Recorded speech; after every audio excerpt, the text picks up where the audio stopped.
Magandang araw po. So ito po yung lote. Yan po. For sale or for lease po. Ito po ang isukat na 1,839 square meter. Yan. Tabing highway po ito. Ito pong main road. Provincial road po. Ito po ay Chaong. Tapos pagliban nyo po dyan ng tulay, San Antonio na. So halos boundary po ito. Pagliban nyo po ng tulay ha. Yun po ay San Antonio, Quezon na. Pag nandito kayo, sa kinatatayuan ko ay Chaong pa. Ang frontage po nito ay nasa around 40 meters po. Nasa 40 meters po frontage. Yung likod, nasa 40 meters din po. Yung side po na yon, liliban po tayo para makita natin. Yung left side ay nasa 50 meters. Tapos yung right side na tabing ilog, yun ay nasa 38 something. 38 meters something po. So yan po. Simula po dyan sa likod ng kubo na ito.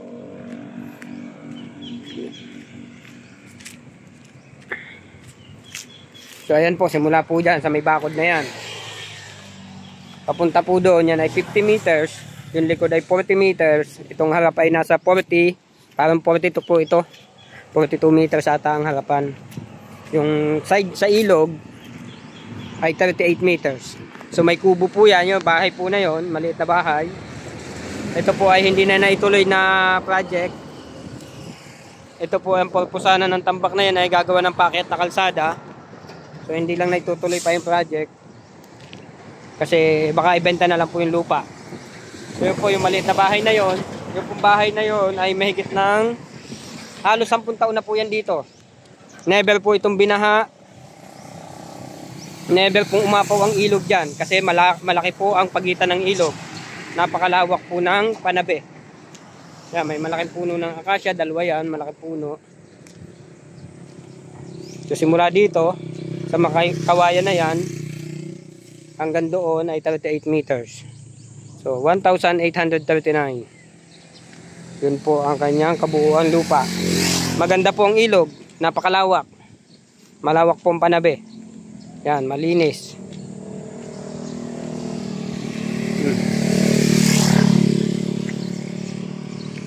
Yan po ang ilog niya.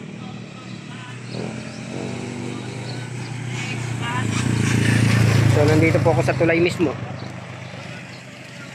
Yan po ang pinakailog. So maganda po itong pwesto. Napakaganda ng lugar. So kung tatanungin po, maganda siya sa resort. Kasi po halimbawa dumadaan yung sasakyan dito sa kalsada, tanaw na tanaw po mula dito sa itaas ng inyong resort. So medyo mababa siya ng halos 2 metro mahigit. Yan yung babang ayan. So maganda po, tanaw na tanaw nyo yung ibaba. Halimbawa po resort ang ilagay nyo, maganda po siya kasi tanaw na tanaw mula sa itaas ng mga dumadaan. So pwede rin po yung mga kamayan sa palaisdaan at iba pa. So ito po yung gagawin nga po sana ng kalsada. Pero may right of way po sa likod. Kita nyo may sasakyan doon sa likod. Kasi may daan po doon, may right of way po. Kompleto po ito sa papel. Bago ang titulo. Katititulo lang po, buhay ang may-ari. Yan. Kompleto sa tax. Kaya wala pong problema yung lupa. Yan po mismo, tabing highway. So hindi ko lang po alam kung kailan magwa-widening dito. Kasi pag nag-widening naman po, napakalaki pa po ng space yan po. Hindi po mahagip yung lupa ng widening. May space pa na mga mahigit pang 2 metro after widening. So mas magiging malaki po yung lupa after widening.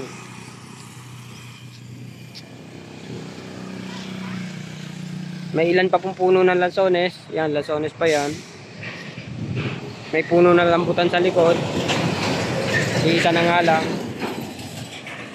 Yun po, tapos yung 2 akasyang malaki. 2 puno ng niyog.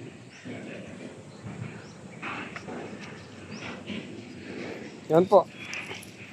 For sale po ha, or for lease. Chaong po location, Barangay San Agustin, Chaong, Quezon.